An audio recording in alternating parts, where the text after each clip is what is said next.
Hey everyone, this is Dave Dubeau coming at you with another episode of the Property Profits Real Estate Podcast. Today, zooming in from a rehab she's in the middle of working on, all the way from Orlando, Florida, we've got Erica Muller. Erica, how are you doing today? Good, Dave. How are you? I'm fantastic. So Erica is a vacation rental investment specialist. She's been in real estate sales for quite some time. And she also has a lot of experience investing in mobile home parks.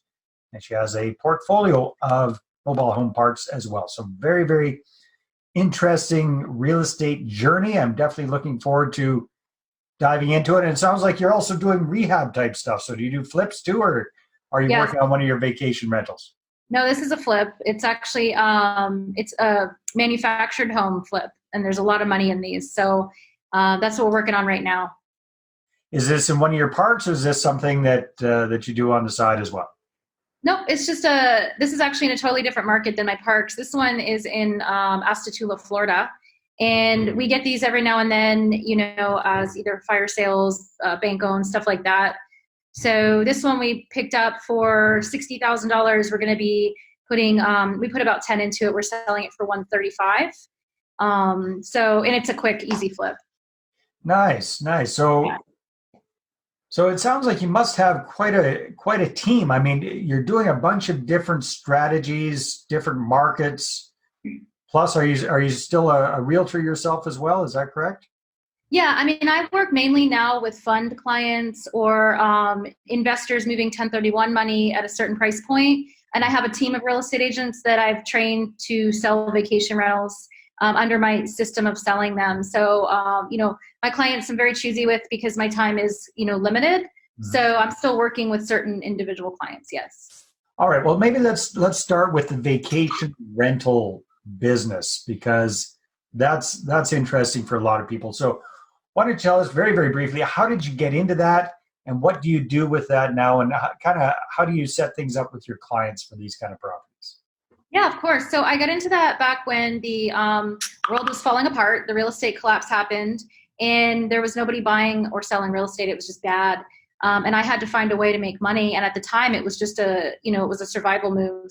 I had stumbled upon the niche, and when everything was falling apart, I saw that there was still a lot of international money flowing in to the country, picking up all these properties to use as what they called holiday homes. Mm-hmm. So I started specializing in that. This was before Airbnb existed.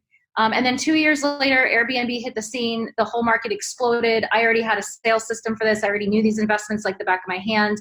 I created and invented certain financial models for them that were never used before. So I built a pretty big client base over the last 13 years in this niche, and evolved it into a marketplace and a national platform for investors to learn how to invest and connect with the right real estate agents to invest in buying vacation rentals. All right. So what would you say what are some of the biggest mistakes you see people making when they're trying to get into the vacation rental business? Sure. A lot of the mistakes they make are that they're coming in with the wrong mindset. They think they're buying a house. They think they're buying a property, but they're actually buying a business. And so a lot of people don't understand the time commitment or how valuable that correct property management connection can be. And because they think they're just buying a house, it's that host versus landlord mentality. So you get all these people coming in, think they're going to be a landlord and do really nothing and collect checks, when that's not the case. It's a hospitality business. It's not a tenant, it's a guest. So there's a whole business model behind it. And somebody who has a full-time job and wants to rely full-time on management, they're really not going to cash flow very much, because management will eat up a lot of your expenses. So there are certain strategies that they would have to follow to actually produce high income from these type of investments. And those people that follow those systems and work it like that do very well. But that's the biggest mistake, is just having the wrong mindset and not understanding that this is a business investment, not a property investment. So who's kind of the ideal, over the last 13 years you've been doing this, who's the ideal person to do this as a strategy? Who have you found are the most successful people at doing this? So actually the most successful people are the ones that either they have a spouse or a partner or someone that they're working with that has the time to dedicate to running and operating the model, in terms of responding to those that inquire on Airbnb or their other OTA sites, and providing that unique guest experience where it's the host that's responding to you. They know what's going on with their home. They're not hands off. So that investor is somebody that has an extra 15 hours, 10 to 15 hours in their week to be involved on that level. They're very successful that way. And also too, because a lot of that revenue that comes in is going directly to you, since you're procuring those guests versus going to the property manager that's going to take a big commission slice off of that. So your ROI goes up. What would you say would be kind of the sweet spot as far as number of properties that somebody can manage like that in that 15 hours a week? Like how people that have that extra 15 hours or have somebody in their life who can dedicate those 15 hours a week, how many properties can they realistically manage with that? I mean, it depends on how they build their management system and how much of it they outsource, and they can build a structure to really kind of make it all work in an automated fashion. But really, the number I've seen is like between 2 and 5 homes is where most investors with that kind of free time can handle. Anything above and beyond that, I think they really need to start leveraging either co-host or management partners to really come in and help them with that. Yeah, that makes sense.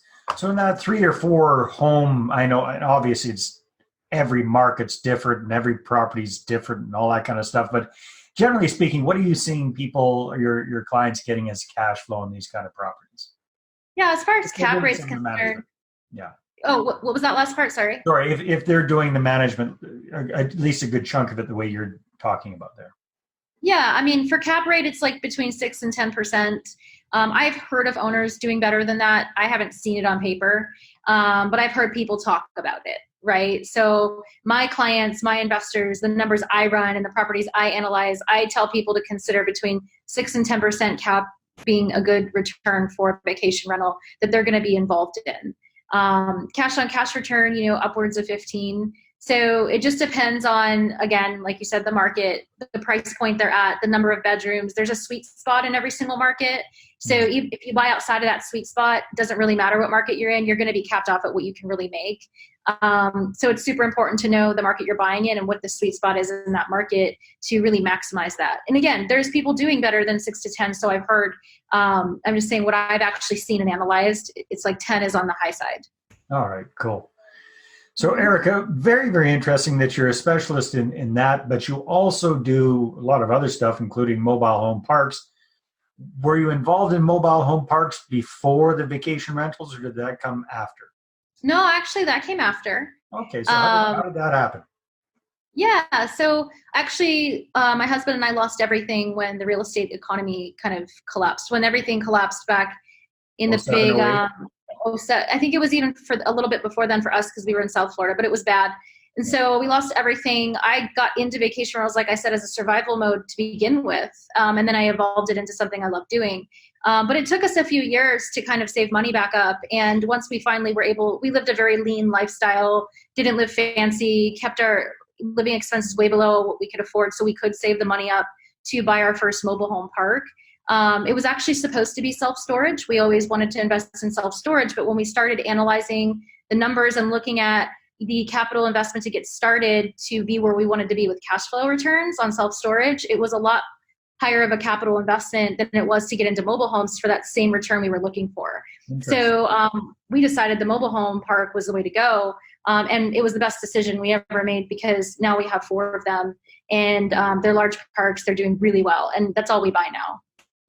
Very, very cool. So you kind of crunch the numbers there. Are you focusing on parks in Florida or pretty much wherever it makes sense? Good question. Actually, none of them are in Florida. They're all in Georgia. And that whole little area up there, Georgia, North Carolina, Tennessee, that's a sweet spot for us. So that's kind of where we focus on because it's still within a day's drive. If we had to get up there for any reason, which we really never do. But if we had to get up there, it's a day's drive. But it's also a really good market for mobile home parks in general. Most of the ones we own are new and they're nice. So we do more of like the upper scale mobile home parks. Okay, very interesting. Well, that's what I kind of thought. I mean, the property you're working on right now, if you paid $60,000 for it, that's a decent mobile home or modular home or whatever the vocabulary is in your area to get started with, that's for sure. And if you're going to be turning around and flipping it for 120, that it's a pretty nice one. Yeah. So for those folks who aren't really super familiar with mobile home park investing, what are the big benefits to that as an investment class versus, let's say, the self-storage facilities or apartment buildings or something else people could be doing? Why do you like it so much? Yeah, I think, well, the entry point to get into it, for one, you don't need as much capital to get started with mobile home parks. You can get really well-performing parks for, $300,000 in certain markets. Ours are up into the millions now, but like we started, our first one was we bought it for like $875 and put 20% down. So when you look at what you would be entering into on a self-storage facility for $875 with that amount down, the numbers don't make sense in terms of comparison. So the entry point to get in is much better on mobile home parks. Two, I think there's more opportunity for mobile home parks because a lot of the bigger investors, like large funds, companies like that, are buying up a lot of self-storage. So you're competing with big time investors that are buying everything up. With mobile home parks, a lot of people are under the impression that they have to be land leases and not park-owned homes. And we actually buy all park-owned homes. We love it. It's a great model. So we don't have a ton of competition from other investors either because they all think they need to buy land lease parks. So they leave all the good ones for us, right? So the competition is less, I think. So maybe explain what the difference is for folks that aren't super familiar with that. So land lease versus park. Yeah, so land lease is where in a mobile home park, you don't own the mobile homes. The tenants own the mobile homes, but they're paying you to rent the land that it sits on every month. So you're not dealing with any kind of like maintenance or anything like that. You're just dealing with collecting the check for the land lease every month versus park-owned homes where you own both the land and you own the mobile home that sits on it. So you're collecting the rent on the actual mobile home. And it's more of a setup like a multifamily apartment complex than a traditional mobile home park where you just own the land. So it's more of like the multifamily model. So just off the top of my head, I'm thinking, well, wouldn't that involve a lot more tenant and property management, almost like an apartment building, but now instead of efficiencies of scale, because you've got all of them in one building, now you got a whole bunch, they're all in one area, but you've still got challenges that way. It's what comes to me off the top of my head. What's been your experience with that? Yeah, so what I like about it is that, well, like I said, our parks are newer. Our mobile homes are either brand new or very new. So there's really not a lot of maintenance issues. Whether you're doing a park own or like a land lease or not, you still need a property manager because you're going to have issues with tenants coming in.